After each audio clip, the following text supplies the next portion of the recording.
দুই ছেলের বায়নায় রেডি হয়ে পড়েছি। লিফটের সামনে একটা বড় মিরর আছে, সেখানে এসে তিনজনে মিলে একটু স্টাইল করছিলাম। এর মধ্যেই অর্থাৎ গাড়ি নিয়ে চলে এসছে। যাব আমরা ফুড কোর্টে, পুনে হিঞ্জেবাড়ি ফুড কোর্ট।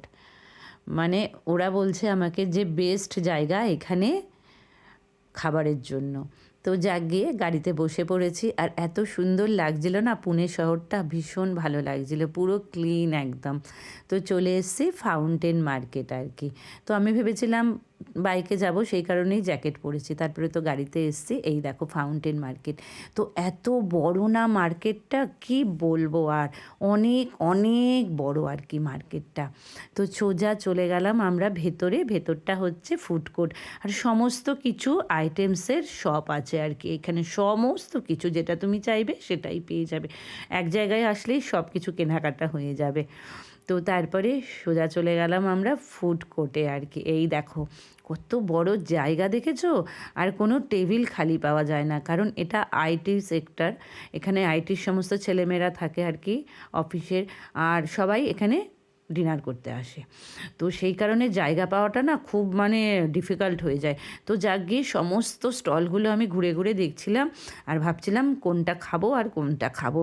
তো মনে হচ্ছে সব কিছুই খাই, কিন্তু সব কিছু তো আর খাওয়া যায় না।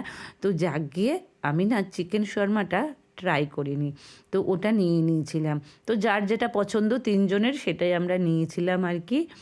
তো সব কিছুই বিশ্বাস করো ভীষণ ভালো টেস্টি ছিল। তো অর্থাৎ নিয়ে নিয়েছিল পাওভাজি আর হাট গোলাপ জামুন আর কি। তার মধ্যেও অনেক খাবার এসছে আর কি। বিরিয়ানি নিয়েছিলাম, তারপরে এই দেখো এটা হচ্ছে চিকেন ললিপপ, এটাও ভীষণ সফট ছিল, খুব টেস্টি ছিল। আর এই যে আমার চাট চলে এসছে। চাটটা দেখে না এডিটিংয়ের সময় ভীষণ লোভ লাগছিল, যদি এখন একটু পাওয়া যেত আর কি। তো যাক গিয়ে, আর এই যে চলে এসছে বনির বিরিয়ানি। বিরিয়ানিটাও না সেই টেস্ট, মানে একদম কলকাতার মতন।